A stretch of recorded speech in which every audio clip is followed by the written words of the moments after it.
Vamos ao nosso segundo tema do dia de hoje: Física moderna e a articulação com as ciências da saúde.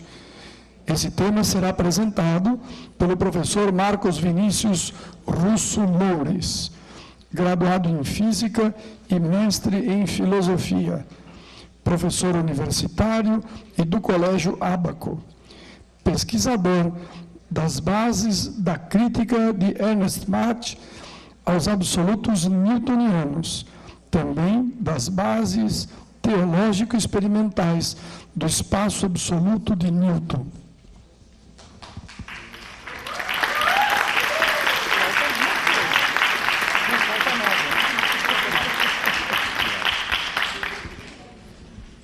Oi, bom dia a todos. Bom, eu primeiro gostaria de demonstrar a imensa felicidade que eu tenho de estar nesse momento aqui falando, porque eu não só estou aqui tendo a oportunidade de fazer uma coisa que eu consagrei nessa minha encarnação, que é vir servir, trabalhar e servir ao nome do Mestre Jesus Cristo, que é uma coisa da qual eu me orgulho todos os dias da minha vida e da qual eu, na verdade, prometi que todos os momentos da minha existência futura vão ser dedicados a isso. Mas também muito feliz de estar aqui porque eu estou dentro da minha casa, né? Dentro da minha casa, do coração. Eu trabalho no Ábaco há 14 anos, né? Entrei no Ábaco em 1997. Eu era um menino de 22 para 23 anos. E hoje a gente está tendo a oportunidade de fazer o que eu acho que é um momento ímpar para a instituição, né, a oportunidade de trazer uma discussão dessa nova articulação entre ciência e espiritualidade para dentro de uma escola e para dentro das universidades, porque é o que eu costumo dizer assim, esse é o futuro, né? Eu sempre brinco que, mas brinco falando sério, na verdade, que assim, eu sou professor de física, né? Eu sou formado em física e filosofia. E da mesma forma como nessa encarnação eu entro na sala de aula e faço os meus alunos sofrerem com forças da gravidade, forças magnéticas, forças elétricas e essas coisas, né, que muitos gostam, mas muito, né, vai chegar um dia, né, numa encarnação futura, né, em encarnações futuras, eu estou plenamente convicto disso, de que eu vou entrar na sala de aula e vou ensinar o que é o amor. Porque a gente vai ainda entender que amor não é um sentimento, que amor é uma força real e física da natureza, com propriedades físicas, como é a força elétrica, como é a força da gravidade.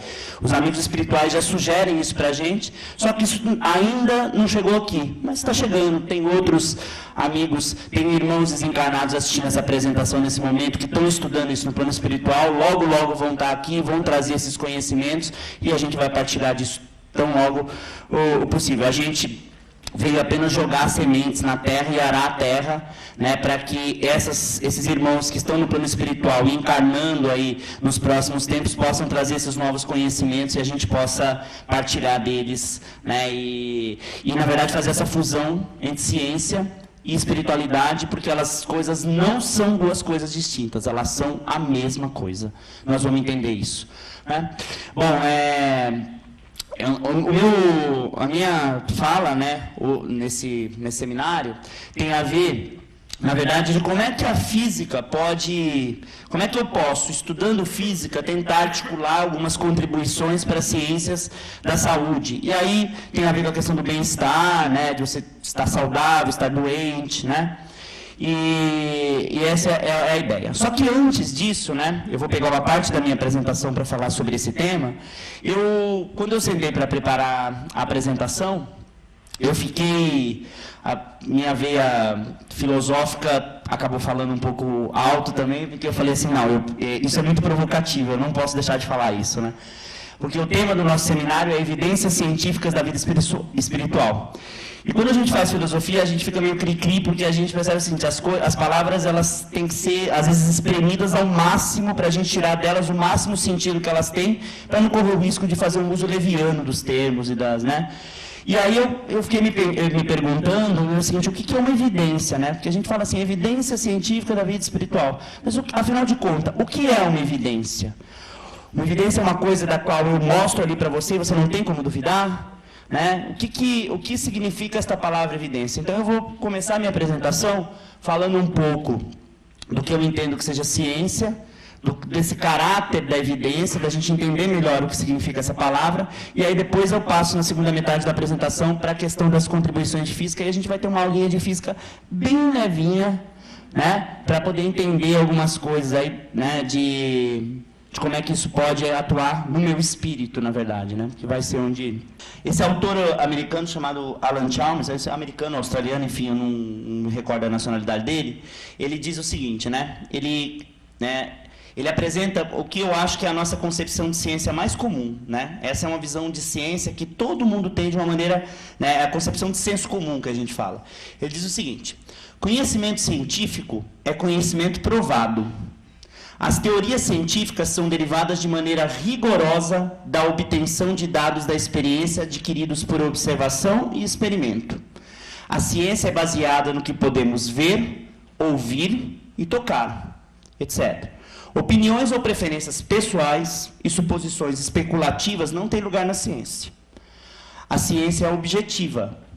O conhecimento científico é conhecimento confiável, porque ele é um conhecimento provado, ele apresenta evidências objetivamente, né? Esse trecho aqui tem, assim, né, a gente lê isso e assim surgem umas 30 perguntas de coisas que estão embutidas aqui, né? Mas eu, na verdade, levantei algumas perguntas, né?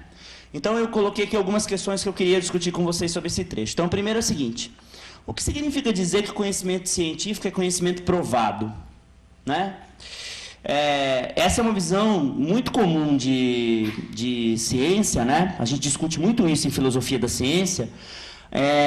Essa ideia de que a ciência, na verdade, ela se difere das outras áreas do conhecimento porque ela prova o que ela diz, enquanto as outras áreas não provam, né?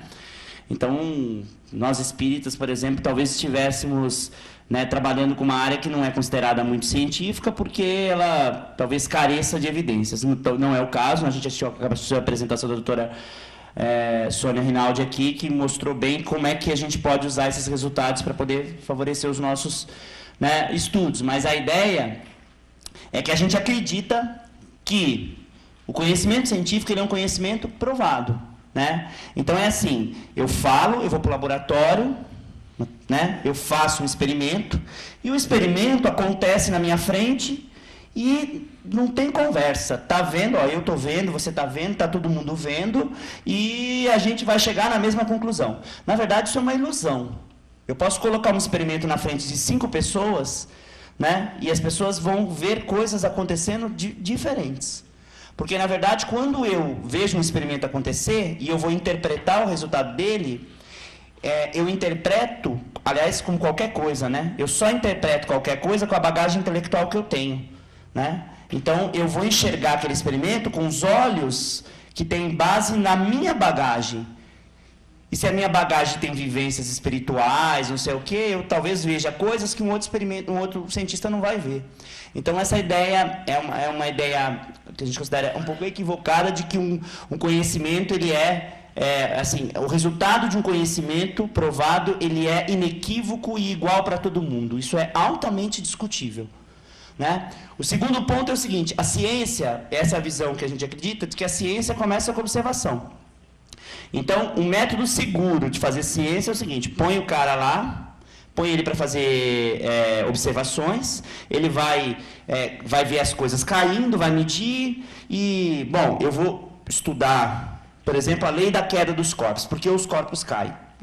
Não tem nada de subjetivo aí, né, da minha parte. É muito simples. Põe lá o objeto para cair, aí eu ponho ele para cair e meço o tempo. Aí eu faço isso mais vezes, 2, 3, 4 vezes. Põe esse negócio para cair e meço o tempo.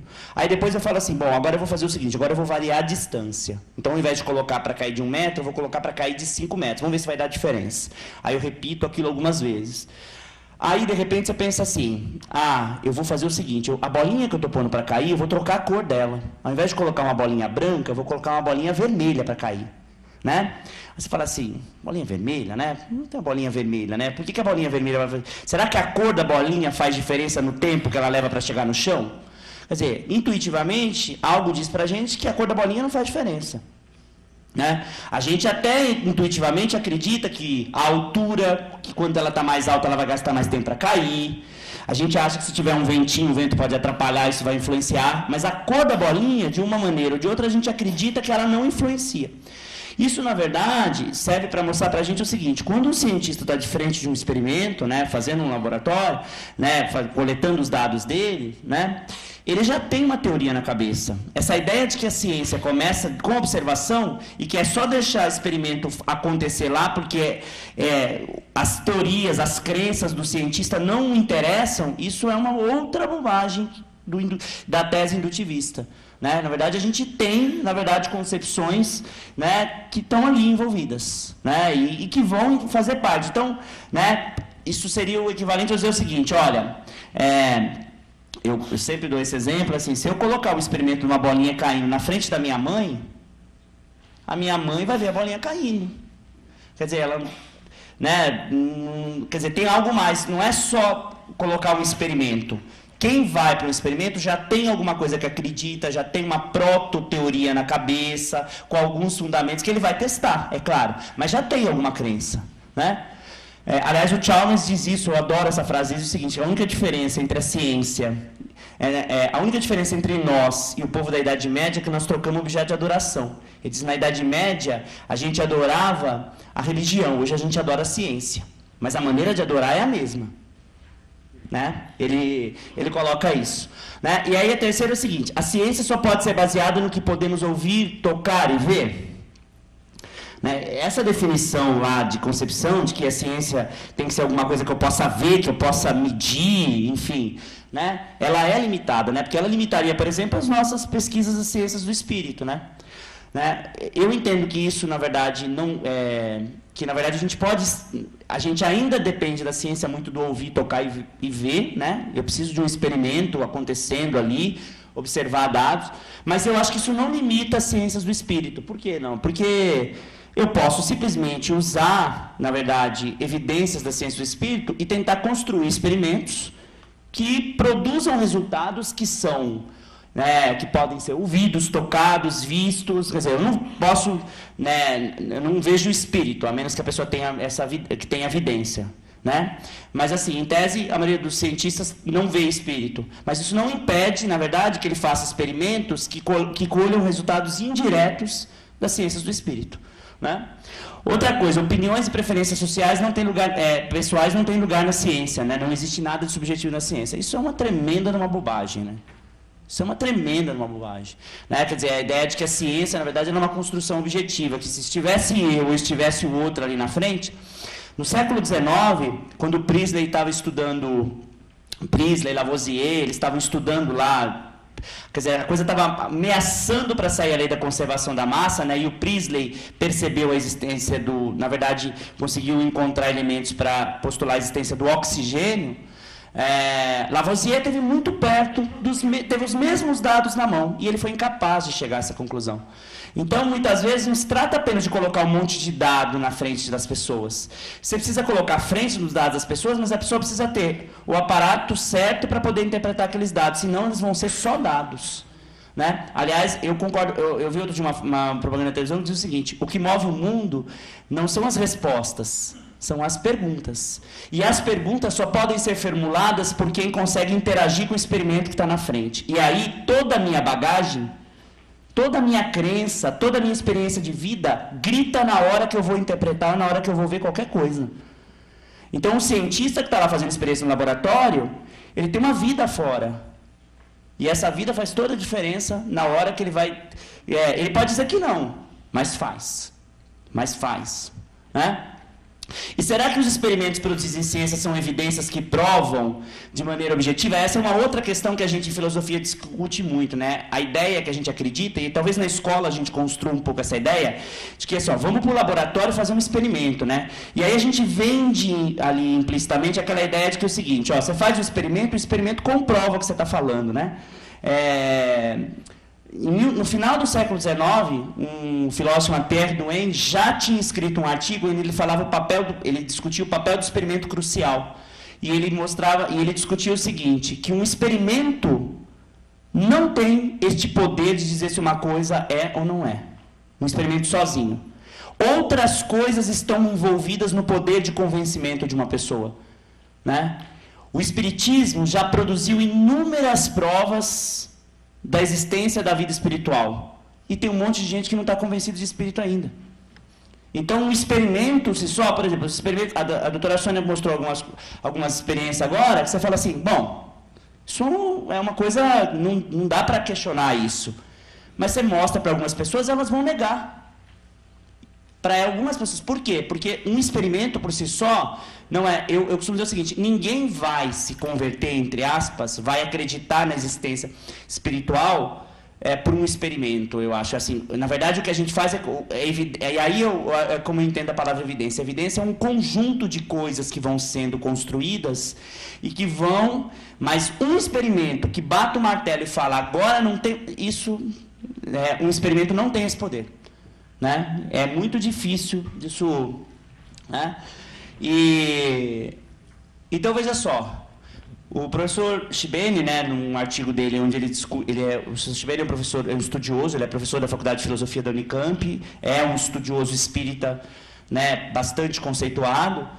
Ele estuda o espiritismo do ponto de vista filosófico mesmo, tem várias publicações, e o professor Shibene coloca o seguinte, ele um artigo onde ele escreve ciência e pseudociência.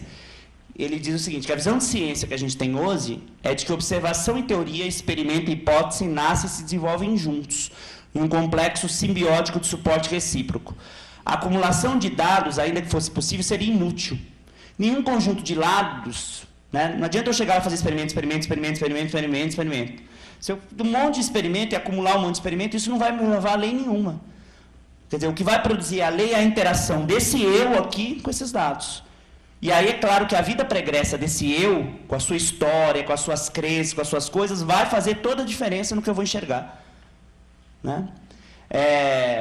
Nenhum conjunto de dados leva de modo lógico a leis científicas, e a imaginação criadora do homem desempenha um papel essencial na gênese das teorias científicas. Né? O professor Shibene diz o seguinte, que o Espiritismo tem todas as características de uma doutrina científica. Ele elenca, não vou entrar em detalhe aqui nesse artigo, mas ele coloca, dizendo o seguinte, o Espiritismo tem todas as características que cumprem o papel de uma doutrina científica. Né? Depois, se alguém quiser, a gente tem esses artigos e tudo, eles valem a pena serem lidos. Né? Então, veja só, aqui eu tirei 2 trechos de um outro livro que eu gosto muito, né? Na verdade, são aquelas intuições, né? Quando eu estava na faculdade de filosofia, uma matéria chamada Filosofia da Ciência, e já naquela época é engraçado que a gente lê um autor, a gente se identifica muito com o autor, mas você não consegue entender muito bem por que você se identifica tanto com ele, né? E hoje eu percebo muito isso, né? Eu sou como vocês podem perceber até pela minha fala, assim, eu sou um crítico muito grande da prática científica, apesar de ter formação em ciência, porque eu sempre duvidei desse caráter divino que as proposições científicas têm, né? E isso, na verdade, eu acredito que a ciência é uma produção importante, produziu coisas fantásticas, tem um monte de coisa aqui que não fosse a ciência a gente não teria aqui, mas a gente deve ter uma relação com a ciência que deve ser uma relação de neutralidade. Lembrar que a construção científica é mais uma construção humana e passível e, portanto, passível de todas as limitações que qualquer coisa humana tem. Né? Então, já vimos que uma comunidade... Aqui o Thomas Kuhn, né, no livro A Estrutura das Revoluções Científicas, que é um livro ótimo também onde ele mostra, na verdade, como é que a gente, ao longo da história, troca de teorias, né? Por que eu abandono uma maneira de pensar e, em um determinado momento, passo a escolher outra? A nossa visão mais tradicional é porque, na verdade, é o seguinte, é porque a maneira passada estava errada e agora está certa. Isso não é verdade. Se eu pegar o modelo de descrição do mundo que Aristóteles escreveu há 2000 anos atrás, ele explica a maioria das coisas que acontecem aqui com uma precisão muito boa. Aliás, ele não durou quase 1.500 anos à toa. Ele durou 1.500 anos porque ele era exatamente convincente e explicava a maioria das coisas. Só que o que aconteceu? Apareceram alguns fenômenos que o modelo não dava conta. E aí a gente precisou abrir o fenômeno, e aí em algum momento a gente teve que perceber que a gente tinha que trocar o modelo. Mas não porque o modelo estava errado, mas porque o modelo era limitado. Tinham surgido novas perguntas, e essas novas perguntas precisavam ser respondidas por um outro modelo. Aí surge a mecânica newtoniana, que vai dar respostas mais amplas que o modelo aristotélico antigo não dava. Mas não é porque o modelo aristotélico estava errado. A gente não troca uma teoria porque ela está errada, a gente troca uma teoria porque ela está limitada. Surgiram novas perguntas na navegação científica que aquela antiga não é capaz de responder. Né? E eu coloco esse exemplo porque eu acho que a gente vive agora é isso. O nosso modelo de ciência hoje não responde a muitos fenômenos que a gente está lidando. E os fenômenos espíritas são um deles. Então, mais dia, menos dia, a gente vai ter que expandir esse modelo. Vai ter que trocar a nossa concepção, a relação de tentar entender essas coisas, né? E isso é uma coisa que eu estou assim, convicto de que vai acontecer, porque essas pessoas já estão dentro das universidades. Esses espíritos já estão encarnados, trabalhando, porque eu brinco assim, de espírita, ele fica quietinho, né? Você entra numa sala, né? Ninguém fala que é espírita, né? Aí você falava assim, gente, então, vai ter um congresso espírita, aí um levanta a mão, outro não sei o quê. Aí você vê que está todo mundo infiltrado, né? No lugar. Isso em todo lugar, né? Então, na verdade, assim, esse povo já está na universidade. Ainda está pisando em ovos, porque é preciso tomar muito cuidado, até para não se expor. Porque existe todo um status quo da prática científica que precisa ser respeitado. Senão você, na verdade, literalmente queima a sua carreira científica. Mas essas pessoas já estão se fazendo perguntas que não eram feitas antes. E, como eu disse, o que move o mundo são as perguntas. A hora que eu começo a fazer certas perguntas, é que, na verdade, o meu modelo, às vezes, começa a perceber que ele não dá conta. E aí as pesquisas estão sendo feitas. Então, o Kuhn diz o seguinte, já vimos que uma comunidade científica, ao adquirir um paradigma, adquire igualmente um critério para a escolha de problemas, que, enquanto o paradigma for aceito, poderemos considerar como dotado de uma solução possível. Então, na verdade, é o seguinte, né? O paradigma, na verdade, é o corpo de conhecimento que a gente, por algum motivo, escolhe para explicar. Então, a gente vai para a escola, por exemplo, estuda lá no colégio, né? Os professores de física, no primeiro ano, a gente tem leis de Newton. As leis de Newton são uma maneira de explicar o mundo, né? Mas existem outras, né? Existem outras maneiras de explicar, de me relacionar com a natureza. O que é importante é que é o seguinte, quando, por algum motivo, lá no século XVII, século XVIII, a mecânica newtoniana começou a produzir resultados, esse negócio é bom, né? Um grupo, que era o grupo que estava encarnado na época, que estava trabalhando com isso, decidiu que essa era a melhor maneira de investigar a natureza, que era a melhor maneira não porque ela era certa, mas porque ela conseguia responder uma série de perguntas. Só que, claro, quando eu defino esse critério, eu defino também, na verdade, uma região de entorno. Tudo que está dentro de certos critérios cabe para esse modelo explicar. Então, eu posso formular. Tudo que está fora, o modelo não dá conta. Mas o fato do que está fora não dar conta, não é porque não é científico, não é nada disso. É porque, na verdade, o modelo que você escolheu ele é limitado. E ele só permite responder até um certo ponto. E aí, eu limito. E aí ficam fora algumas questões. Né? Por exemplo, questões de ordem teológico-espiritual. Né? Ele vai dizer o seguinte, assim um paradigma pode até mesmo afastar uma comunidade daqueles problemas sociais relevantes que não são redutíveis à forma do quebra-cabeça. Quebra-cabeça é o problema que aparece na mudança de teoria, né? Pois não podem ser enunciados nos termos compatíveis com os instrumentos e conceitos proporcionados pelo paradigma. Então, na verdade, na hora que eu defino um paradigma, tem alguns problemas que eu tiro fora, né? Só que é o que eu sempre digo, né, assim, o papel da universidade, hoje, né, é investigar essas coisas. O papel da universidade não é olhar para as coisas na sociedade e falar assim, ó, isso é científico, isso não é. O papel da universidade é trazer essas questões para dentro da universidade e investigá-las com peito aberto, com coragem. Porque isso é um elemento da dimensão humana. Então, a universidade não pode pressupor tudo que é teológico, metafísico, ficar fora, não é o objetivo da ciência. Não. Alguém parou para pensar por que em algum momento a gente decidiu, porque isso foi uma decisão, não uma verdade. Alguém em algum momento escolheu que ser teológico metafísico era uma coisa ruim. Na verdade, isso é uma herança que a gente tem de uma corrente filosófica, a gente chama de positivismo lógico. Que já perdeu força na filosofia, mas que deixou marcas muito fortes nos nossos praticantes de ciência. A ideia de que tudo que é de ordem teológica metafísica tem que estar fora da ciência.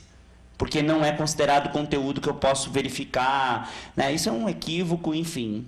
Essa corrente filosófica perdeu força na década de 60, mas ela continua entranhada na cabeça de muitos cientistas que estão fazendo pesquisa nas universidades. Né? E essa mentalidade precisa mudar. Porque isso foi apenas uma escolha.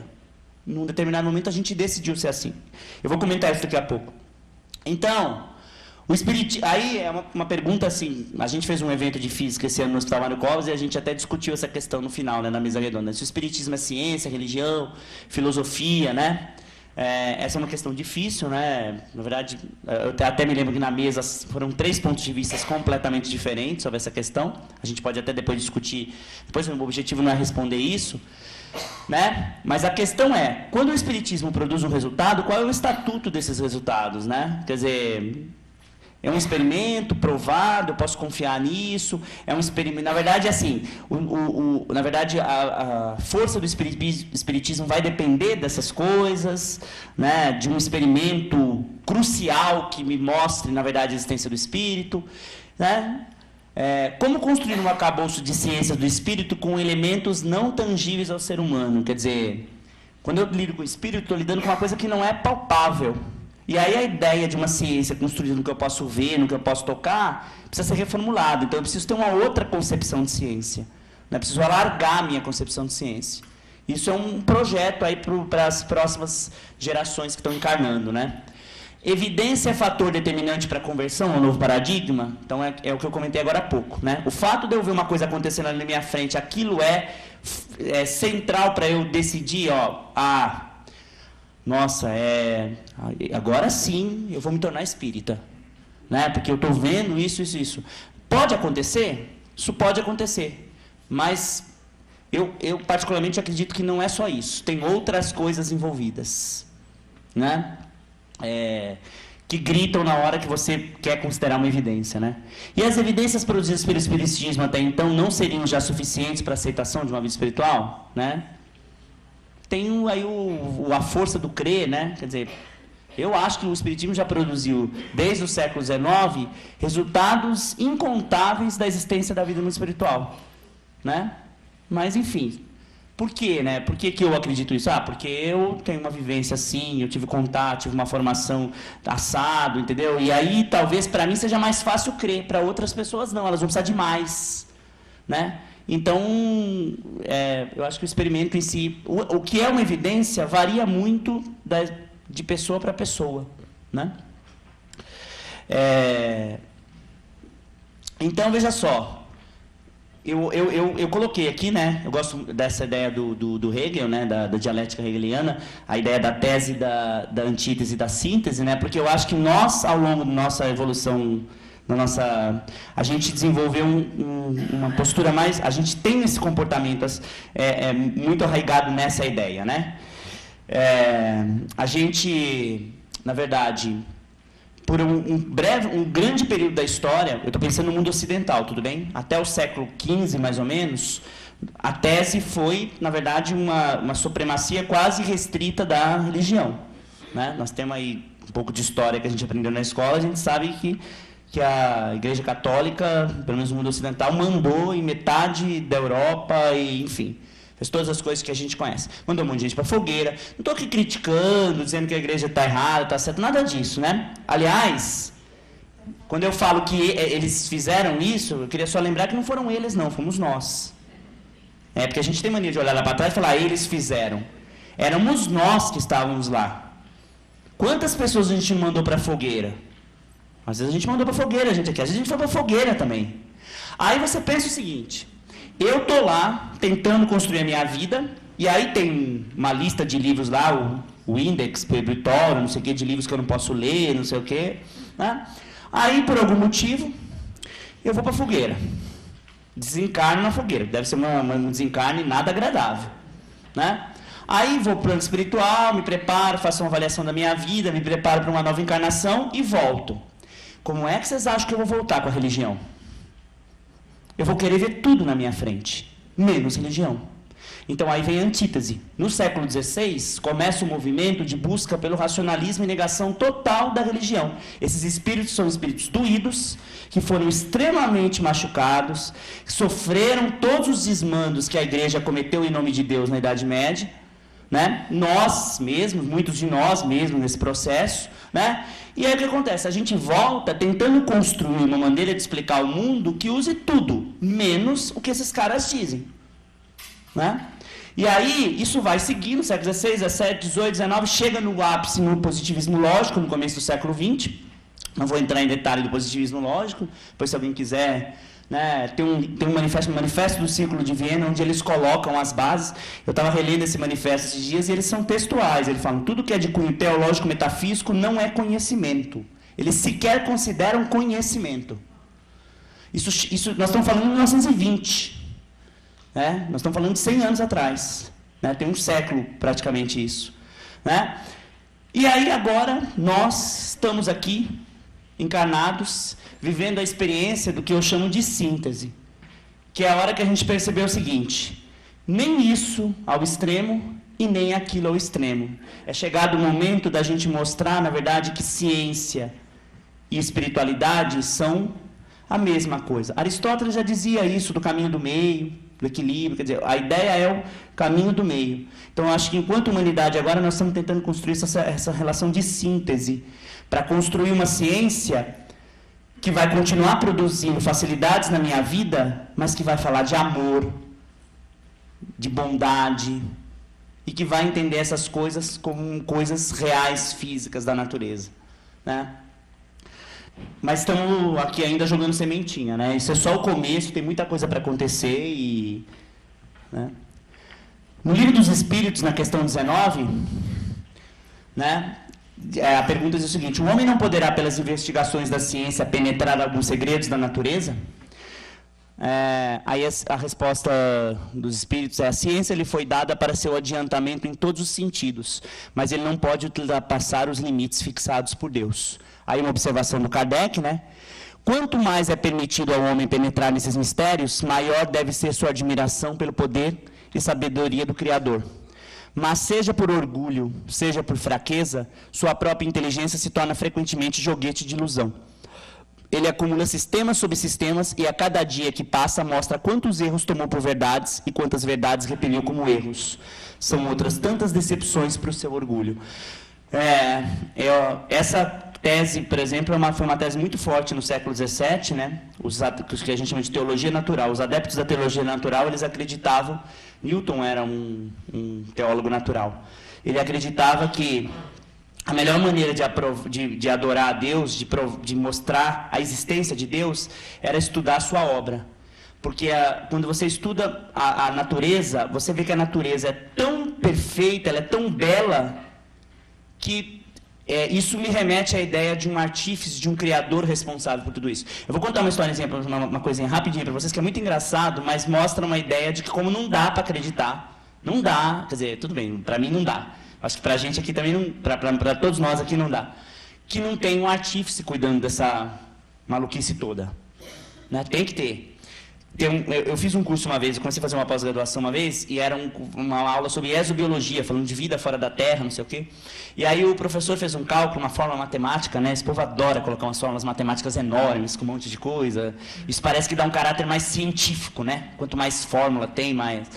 Aí ele colocou uma fórmula para calcular a probabilidade de se encontrar vida fora da Terra. Né? Olha, a probabilidade de encontrar vida fora da Terra. A vida está fervilhando no sistema solar e o cara está calculando a probabilidade de encontrar vida fora da Terra. Mas tudo bem, a gente entende, são os caminhos que a ciência tem que percorrer.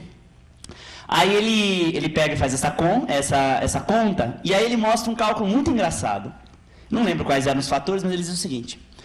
Se um avião voar em direção a uma montanha, no choque com a montanha, a energia do choque for violentíssima, e nesse choque a energia liberada ela seja capaz de reorganizar todos os prótons, os elétrons dos metais lá do avião, e desta colisão, nesse rearranjo, sair um dinossauro andando, a probabilidade disso acontecer é maior do que a probabilidade da vida ter aparecido na Terra. E a vida apareceu na Terra. Agora, isso é obra do acaso? Não dá para acreditar nisso. Tem alguém cuidando desse treco todo aí. Aliás, e como tem, né? Porque se ele não tivesse, a gente estaria fazendo muito mais bobagem, né? A gente sabe disso. Então, essas coisas são para mostrar, na verdade, o seguinte. Não dá para acreditar nessas, né? Mas, enfim, todo mundo tem o seu momento, né? E as coisas vão chegar. Bom... Então, essa foi uma primeira parte que eu queria discutir, a questão da evidência, do papel do experimento. A segunda parte é a seguinte. como a física pode auxiliar de maneira mais direta nas ciências da saúde, né? Então, na verdade, assim, eu vejo, na verdade, eu acho que tem dois tipos de auxílio, um mais prático e um mais reflexivo, que a física pode, nesse momento, contribuir para as ciências da saúde. A primeira já é um tipo de auxílio que eu acho que a física já faz, né? Que é, por exemplo, auxiliar na produção de equipamentos, medicamentos, essas coisas que na verdade, né, auxilia aí nos processos de diagnóstico, nas dores humanas. Isso já é feito, né? Eu, quando fiz física no meu curso, eu sou bacharel em física médica, então a gente via lá tomografia, ressonância, calibração de equipamento, essas coisas, né? Então, tudo bem, isso eu acho que é uma parte importante da física, né? Desfibrilador, enfim, tem contribuições da eletrônica, tudo isso, mas não é muito por esse caminho que eu quero expor. Essa é uma outra parte, que, na verdade, seria o sentido de mostrar, na verdade, as conquistas que a ciência produziu, os benefícios que ela produziu para a humanidade, né? E que a gente já conhece muitos deles. O meu outro caminho, na verdade, é que eu gostaria de tentar construir uma explicação para mostrar o seguinte: como é que a gente pode entender a ação que nós temos, do ponto de vista físico, sobre o nosso espírito. E como o nosso espírito vai atuar na matéria, porque ele vai atuar na matéria. A gente não está encarnado à toa, né? Então, na Gênesis, na página 281, no capítulo 14,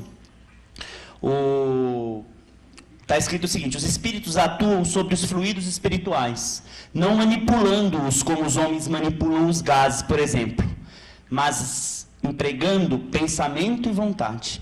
Então, a manipulação espiritual sobre os fluidos é uma manipulação que não é uma manipulação, muitas vezes, ao molde de pegar lá uma coisa, mexer, não sei o quê. Ela depende exclusivamente da ação do nosso pensamento e da vontade. O nosso pensamento e vontade, que é uma coisa que a gente está começando a descobrir agora, o efeito infinito que o pensamento e vontade tem no nosso espírito e, consequentemente, no nosso corpo, né? Então, essa é uma questão importante. A gente estava falando de ciência agora, né? Mas pensamento e vontade são coisas com que a ciência deve lidar? Pensamento não é uma coisa subjetiva, vontade, eu tenho vontade, eu não tenho. Mas ciência não tem que medir as coisas, como é que eu quantifico vontade? Quer dizer, como é que a ciência pode lidar com esses conceitos que são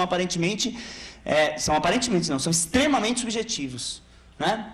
Então, bom, eu gosto muito desse cara aqui, né? Do Descartes, René Descartes, né?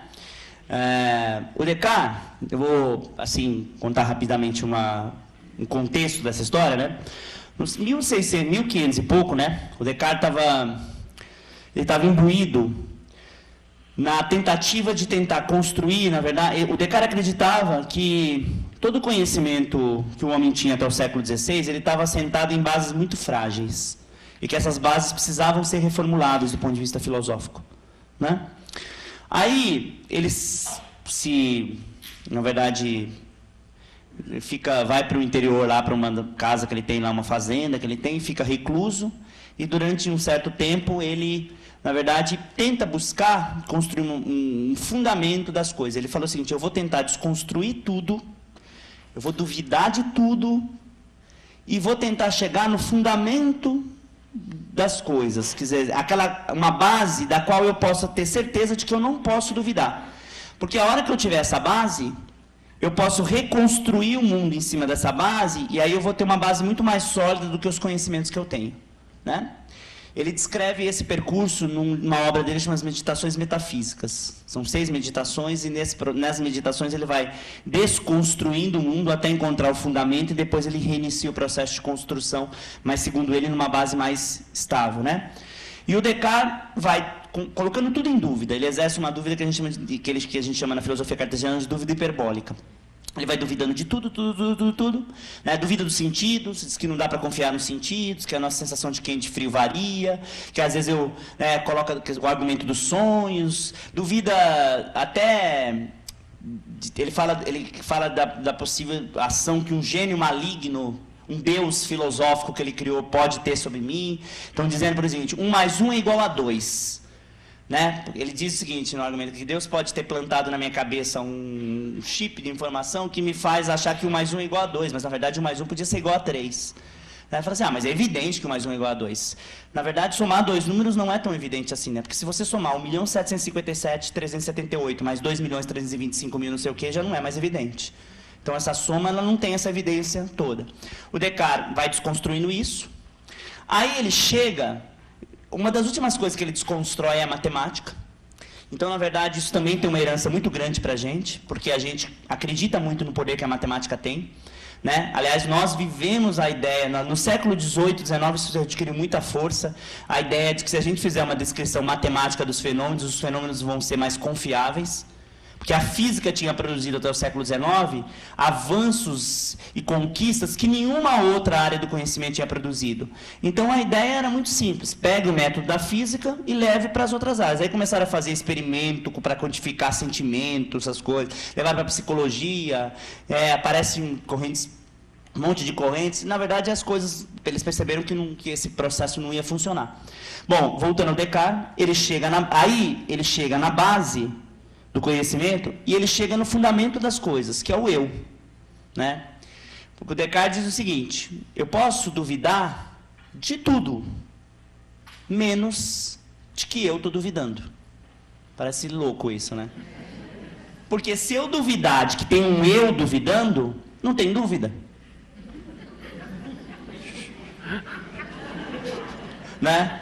Não tem dúvida. E aí o Descartes enuncia a famosa frase, em latim, ele escreve, né? Cogito ergo sum. Penso, logo existo. A ideia é de que é o seguinte, quando eu penso, tem um eu pensando, e esse eu é a garantia da minha existência. Né? Então eu não posso duvidar disso. Né? Esse é o Descartes, né? Clássico. Daqui a pouco eu vou mostrar para vocês o Descartes quântico. Isso aqui eu não resisti, eu estava fuçando no Google, eu coloquei, eu lucro, logo eu sou. Né? Isso é bem materialista. Eu acho que é bem uma síntese da nossa época, né? Assim, esse é o Descartes materialista capitalista, né? Lucro, logo eu sou. Né? Aí, veja, eu vou falar rapidamente de alguns conceitos aqui de mecânica. Aqui é a parte um pouco mais complicada, né? Porque falar de mecânica quântica não é muito simples, né?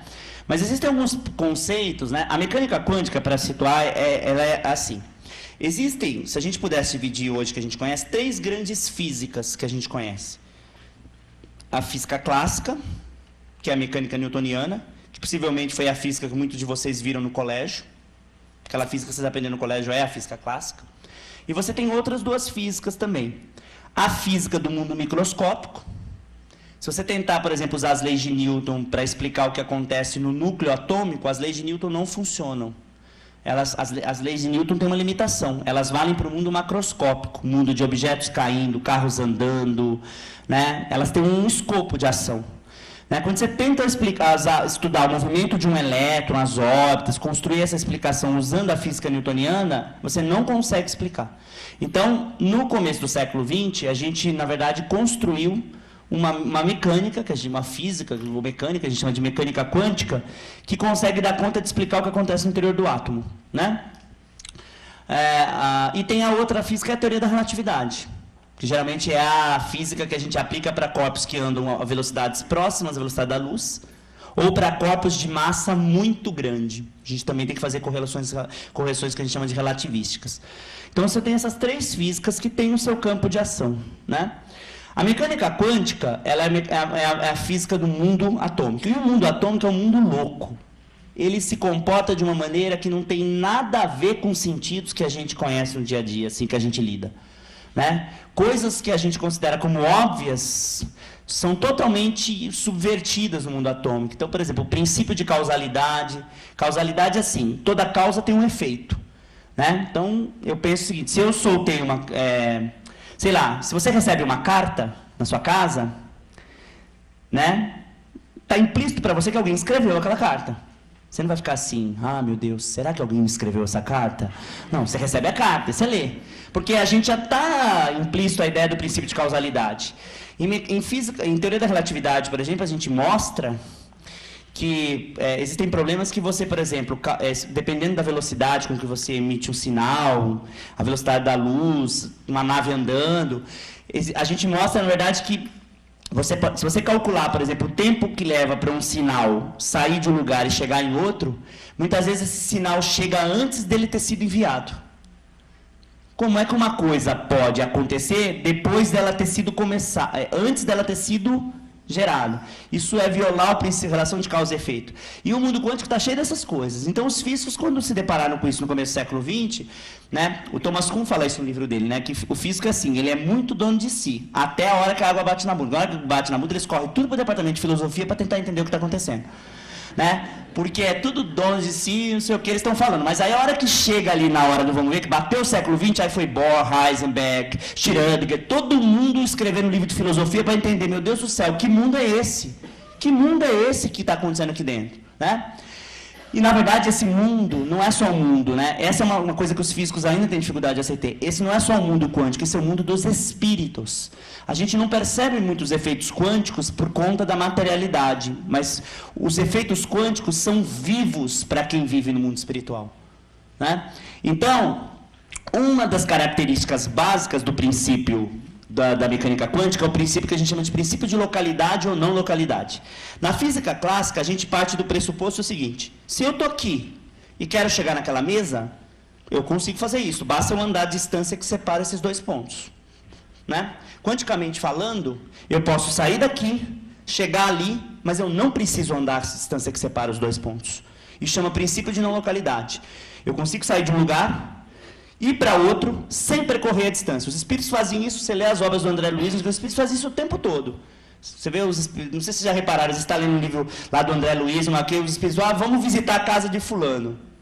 Ninguém fica no ponto de ônibus, esperando o trem, não sei o quê. Pensamento, pensa e está lá. E é assim, é ação instantânea. Não é que percorre, ele sai do lugar que ele está, por ação da vontade, e vai para outro lugar. Né? E aí, isso a gente chama de princípio de não localidade. Os átomos fazem isso. Vocês aprendem na escola, lá, quando você estuda o modelo atômico, né, você tem os eletronzinhos, né?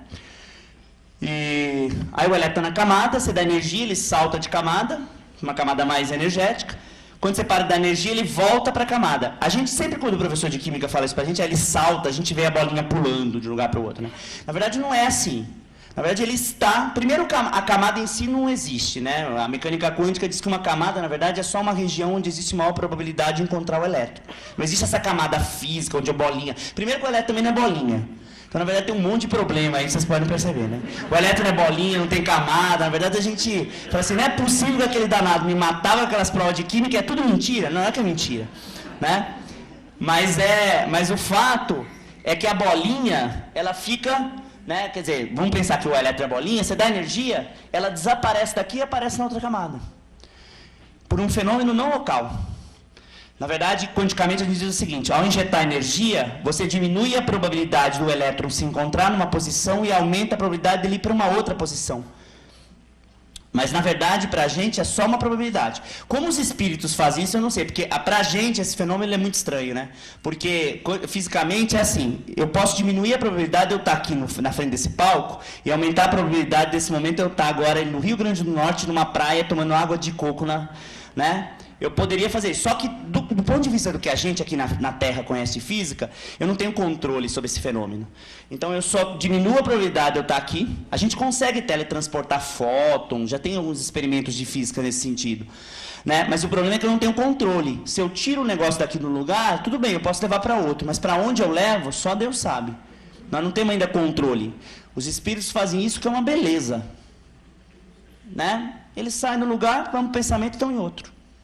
Né? Então, isso está na literatura. É só você prestar atenção nas obras, você vai ver os espíritos fazendo isso. Né? No final no começo do século XX, né? O Louis de Broglie, na verdade, ele faz alguns experimentos. Aí, na verdade é o seguinte, é um efeito cascata. Né? Nesse momento, no final do século XX, no começo do século XX, A espiritualidade manda um monte de espíritos que começam a trazer conhecimento em cascata, né? Você está falando de De Broglie, né? O Einstein, Heisenberg, Bohr, Schrödinger, Dirac, são espíritos que, na verdade, trazem um mar de conhecimento para a gente no começo do século XX, né?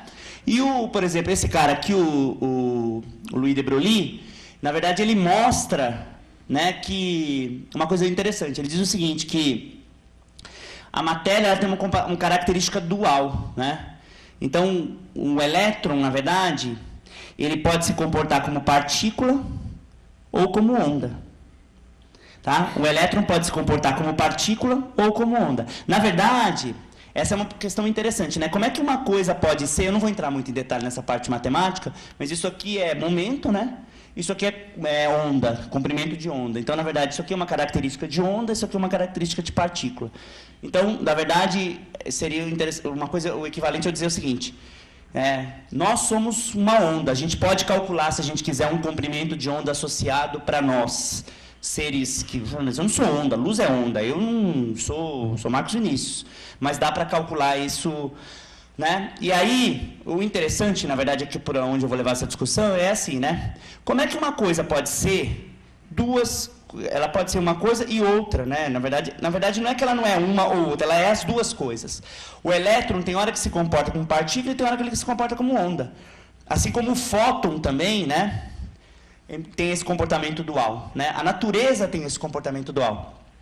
Como é que eu posso ser as duas coisas ao mesmo tempo, né? Com probabilidades diferentes, essa é a diferença, né? Na verdade, é assim, na sequência eu vou tentar explicitar melhor, porque é uma parte... Agora ficou bem mais fácil, né?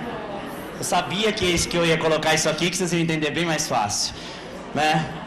Essa equação aqui é a chamada equação de Schrödinger dependente de tempo, né? Essa equação, a gente não vai entrar muito em detalhe nela, até porque eu também não sei se eu teria competência técnica para começar a falar da equação de Schrödinger aqui, mas aqui tem uma função que a gente chama de função de onda, né? Função densidade de probabilidade. Essa função ela é uma função muito interessante. A função densidade de probabilidade é uma função que mede a probabilidade de coisas acontecerem, né? Então, por exemplo, deixa eu virar aqui. Na mecânica quântica tem uma diferença em relação à física clássica, é o seguinte, a física clássica eu consigo determinar com precisão onde uma coisa está, com que velocidade ela está. Na mecânica quântica, eu não tenho essa possibilidade. Então, na hora que eu estou lá estudando o movimento do elétron, o máximo que eu consigo calcular é qual é a maior probabilidade de eu encontrar o elétron ali. Eu só tenho probabilidades. Só que aí o princípio da incerteza de Heisenberg enuncia esse princípio também depois, vai dizer o seguinte, se eu tento dizer onde o elétron está, eu perco a capacidade de medir com que velocidade ele está.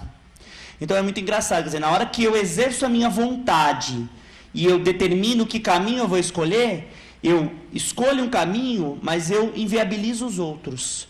Então, na verdade, essa função densidade e probabilidade, ela funciona mais ou menos assim, né?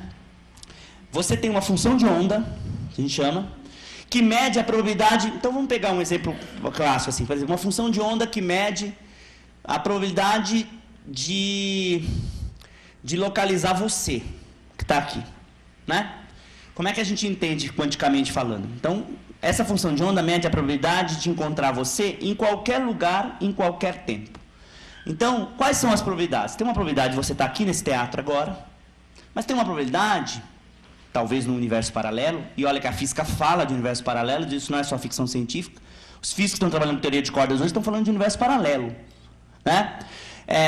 Eles estão, por exemplo, falando o seguinte, que tem um outro universo, talvez, em que nesse momento você está na sua casa.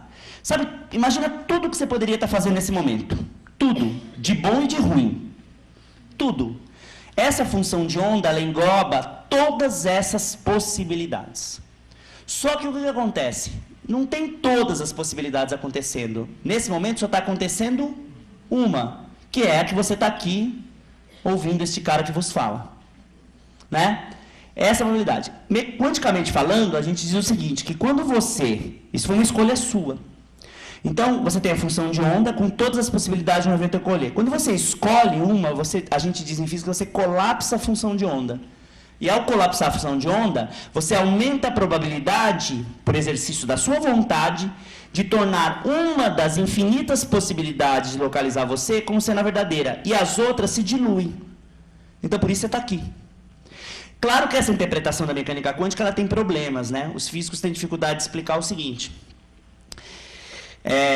Imagina que a gente está tentando atravessar um farol, eu estou aqui andando de carro, e eu tenho uma pessoa na perpendicular andando de carro também.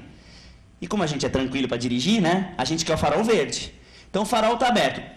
Aí imagina, tem a função de onda que descreve a probabilidade de encontrar farol verde, farol vermelho, farol amarelo.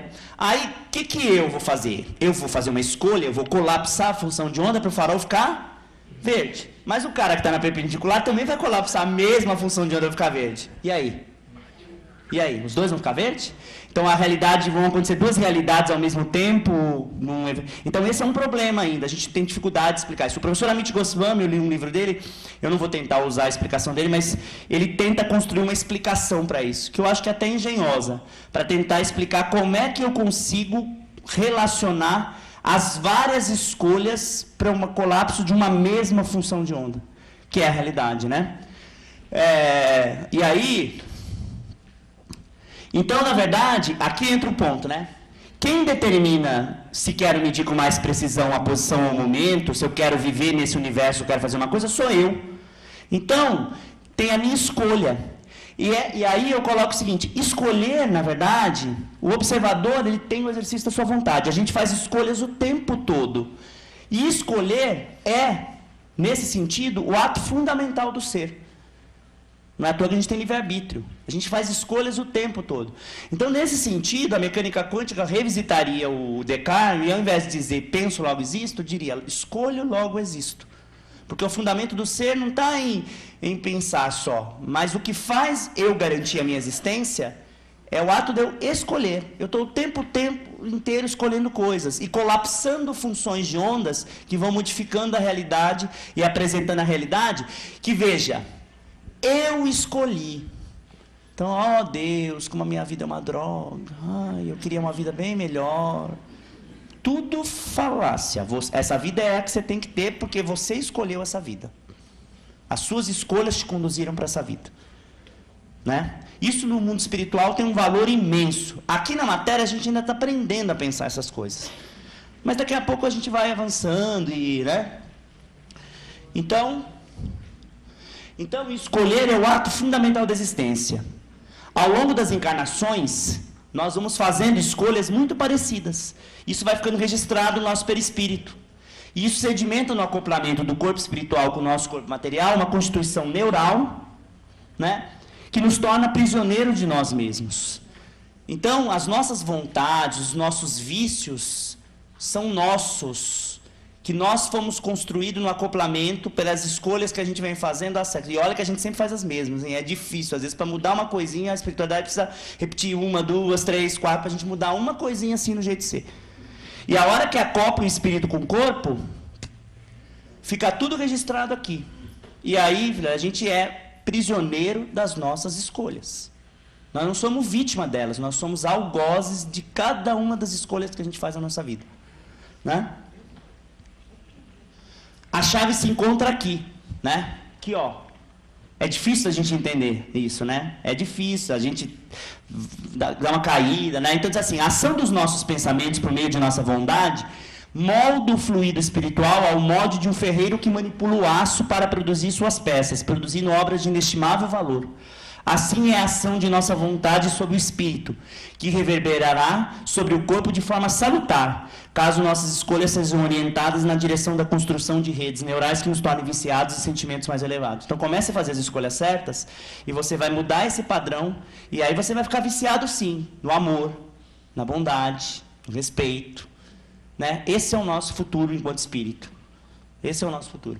Todos somos médicos do espírito e podemos favorecer nas pessoas que estão ao nosso redor essa atitude positiva. Então, muitas vezes, não é só ter atitude positiva para a gente, porque a gente é muito exemplo, né? É ter atitude positiva com as pessoas que estão em volta da gente. Porque as pessoas vão vendo isso e vão falando, por que aquele cara está sempre feliz? Ou ele é bobo, ou deve ter alguma coisa...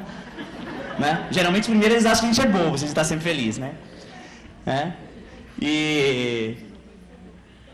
E é isso, eu queria agradecer a oportunidade e que Jesus abençoe imensamente todos e a gente possa continuar trilhando esse caminho encarnatório da busca do entendimento das palavras desse homem que foi o espírito mais puro que já pisou na face da terra, tá? Muito obrigado, tá?